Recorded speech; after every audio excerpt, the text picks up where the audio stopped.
Hello, friends. This is Dave Hurwitz, executive editor at ClassicsToday.com, here with Essential Works for Beginners. And the composer we're talking about today is Debussy. What are the essential Debussyan pieces that every beginner should have? Well, let's talk a little bit about the composer first. Debussy lived from the late 1900s to the second decade of the 20th century, and he was a musical revolutionary. But his music is so beautiful, so shimmery, so lovely that it's hard to think of him that way today. But that's how he really, that's what he did. What can I tell you? He was amazing. His music has the quality that we call impressionistic, which is really sort of meaningless, isn't it? I mean, what does that mean? We relate it to Impressionism in painting, to Monet's water lilies, to sometimes the pointillism of Seurat, to paintings generally. The relationship to visual art is a good one. It really is, because there's probably no composer who is more inspired to translate visual imagery into musical imagery. Not that the music is a literal description of the visual image, but it's the inspiration for it. And his music does have a tactile quality that seems somehow to go beyond mere hearing, mere auditory sensation. You do see things when you hear Debussy's music, as often as not. And most of his music has fanciful titles that evoke some sort of picture, a picture in the mind, which was part of his intention. His music has a tactile quality. You could feel it. Now, whether you should call this impressionism in the sense that that means sort of fuzzy, blurry, or indistinct, I'm not really sure, because his music may be fuzzy and blurry, but it's never indistinct. In other words, his music is written with exquisite precision, and every color and tone really matters. His oeuvre, his output, consists mainly of three areas, two of which we're going to talk about, one of which we're not. One is vocal music, which is the part that's most closely related to other kinds of vocal music. So it isn't what necessarily makes Debussy the most remarkable, beautiful though it is. He wrote gorgeous songs.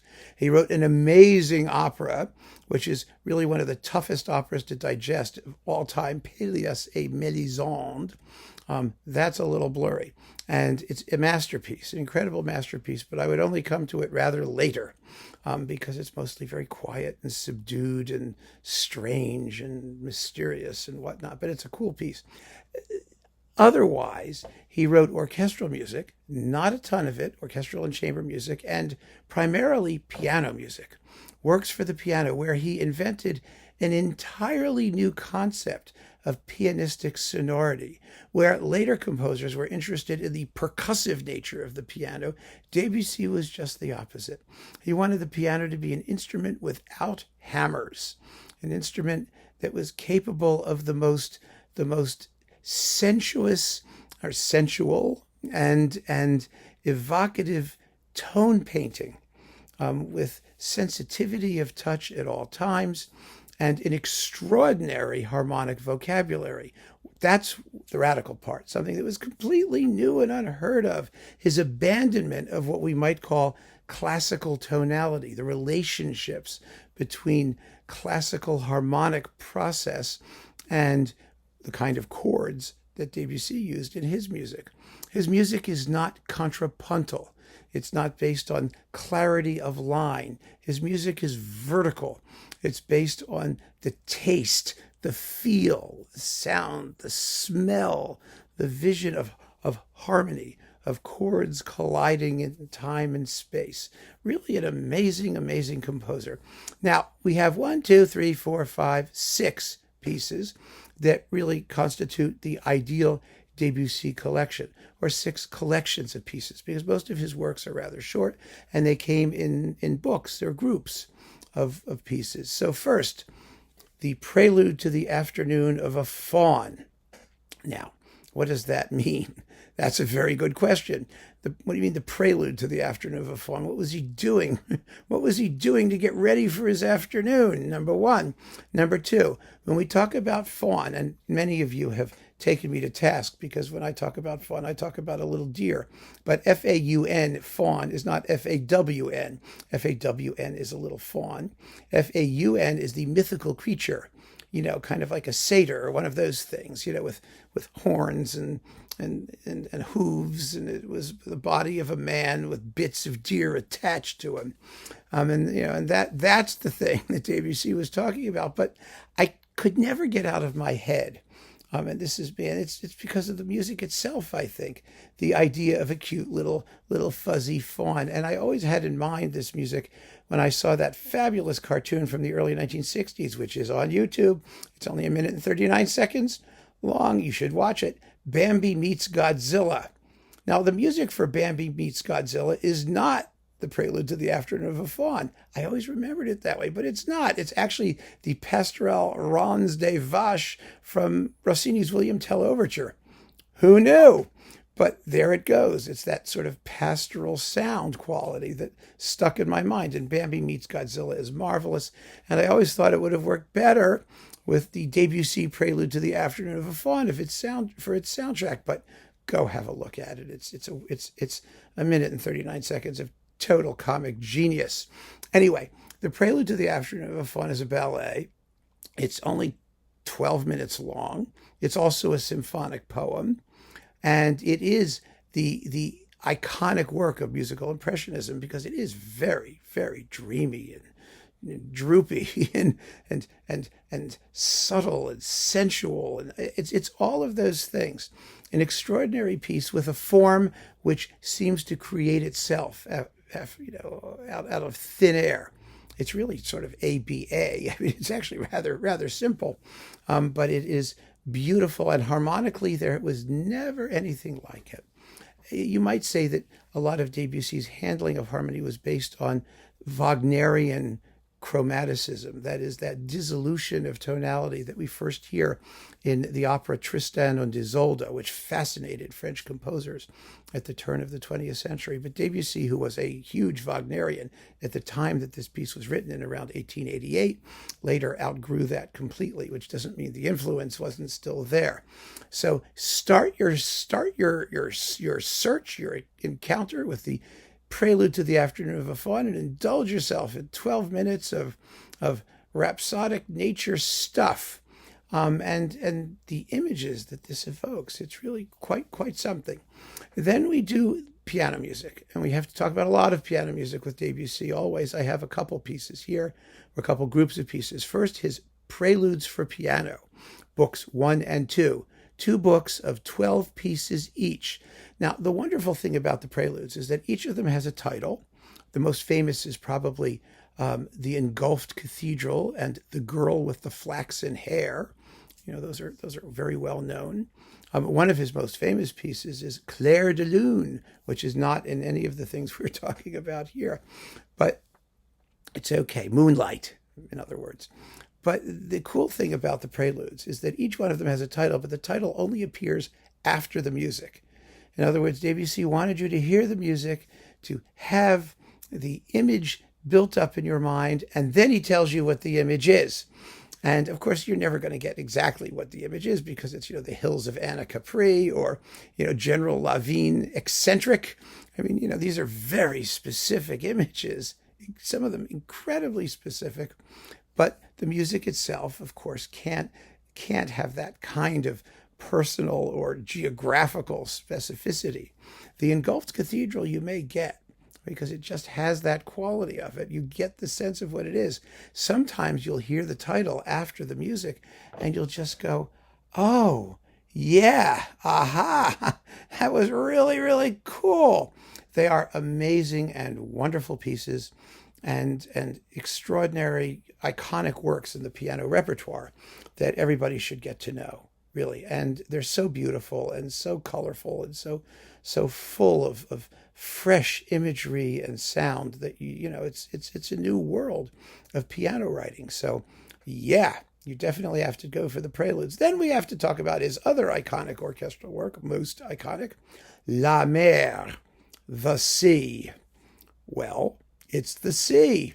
It begins with a movement called From Dawn Till Noon on the Sea. And one critic quipped, I really like the part around 11:45. It's again, very specific in many ways. There's a play of the waves in the middle. It has three movements.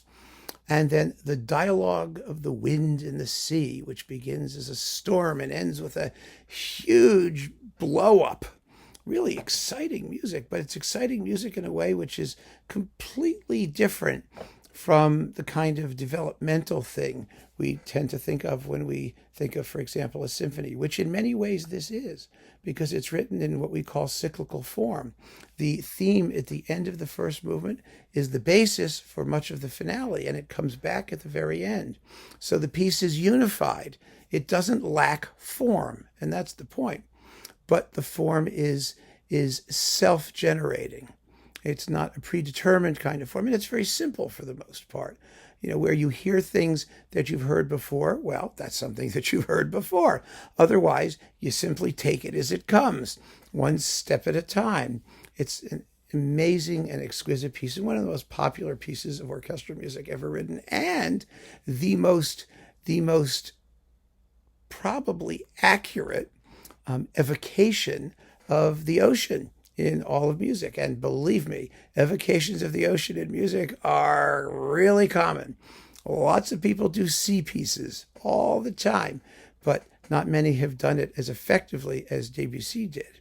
So that's part of his mastery of the visual image translated into music. And again, by translated, I don't mean it's literally the visual image. I mean, you know what it is because you hear what your eyes otherwise would see. And it's a remarkable thing. The actual inspiration for La Mer actually was a Japanese print by an artist named Hokusai called The Wave, which shows this giant wave with these sort of finger-like tendrils coming over a terrified fisherman in a small boat, a small rowboat. It's a wonderful print. Look it up if you want. The Wave by Hokusai. Amazing. So now we're going to talk about one of his purely abstract instrumental works. As he grew older, he became interested in pure forms without that visual stimulus. One of the most beautiful and interesting is his Sonata for Flute, Viola, and Harp. Yes, because the harp was a solo instrument that was particularly beloved of the French. That was where all the harp manufacturers were. They were the people who developed the modern harp, and composers wrote for it.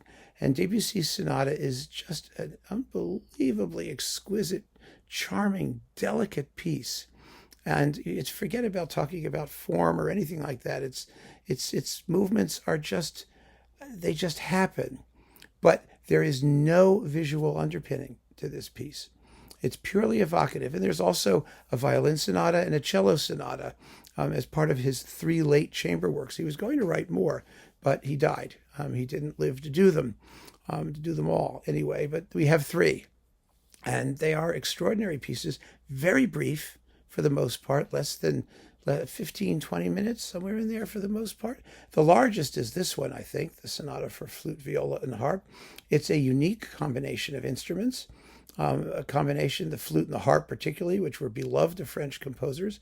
And if you actually have a chance to listen to it separately, you can stream it or download it very easily, of course. But if you get a recording, it will probably be paired with the other Debussy sonatas or other works for harp. You'll hear a wonderful selection of beautiful chamber works. But this is abstract Debussy, and it's recognizably the same composer. It's clearly the same guy, but he's not giving us any clues as to what, if anything, he's describing other than the music itself. And so it's a marvelous opportunity to hear him operating in his late, more what would you call it, austere, I think, or more abstract idiom. His music did evolve over time as he matured as a composer. And so his late works are not like his early works. And it's worth keeping that in mind. Next, back to the orchestra, his images for orchestra. There are 3 of them, and they have titles, of course. They are things like Ronde de Printemps, Spring Rounds, and Iberia, Spain, Iberian Peninsula. That's another 3-movement symphonic thing, like La Mer. And then there's well, what's the first one? I never remember what the first one is. Oh yeah, it's jigs. It's based on a folk song or a folk dance, but it was originally called Gigue Triste, sad jigs. In other words, it's a sad dance that's supposed to be a happy dance, which points to the ambivalence behind the entire thing there. This is a later work than La Mer. The orchestration is, I think, more subtle and sophisticated in some ways, extraordinarily beautiful. It was written around 1905. And again, it sounds like no other orchestral music of the period. It's quite remarkable. Debussy was not big on orchestral music. It's fascinating. Somebody who was so concerned with color and with sonority had very little time in his aesthetic peregrinations to actually write for the orchestra. And so there are very few works. There's La Mer, there's the Gigue, there's Iberia, and a couple other things. A lot of his later music was actually orchestrated by others. He let other people do it because he didn't want to be bothered with it, which goes to show how, in a sense, abstract his concept of sound and sonority was. But anyway, the orchestral images are extraordinary pieces, very beautiful, and lots of fun, and you get to hear some good Spanishisms in Iberia, clicking castanets and things like that, and strumming guitars, and it's fascinating. But they're all embedded in this hallucinatory orchestral fabric, and that's what makes it so interesting, especially the central movement, the perfume of the night. It's always so lovely and exotic, and it's fascinating because when you realize that all of this was written in the days before like deodorant and closed sewers and things like that, the perfume of the night was probably pretty gross. But not the way Debussy does it. This is idealized perfume of the night. Remember the famous French bath, a little perfume under the pits there, and you'd be in business. I'll never forget my first ride on the Paris metro in the 1970s. It was a family trip, a wonderful family trip, and we were there all together, and my sister was sitting on the metro, and she was about, like 7 or 6. She was a little girl, adorable, and this French woman was there. It was hot. It was in September, but it was hot. Or maybe no, it was like June. Yeah, I think it was like June. And it was hot. It was summer, and she's sitting there, with her arm up on the strap, and she had like hair coming out of her armpits, and she was sweating, and the sweat was dripping on my sister's head. It was really disgusting, and all I could think of was the parfum de la nuit. Yeah, right. Okay, so enough of that.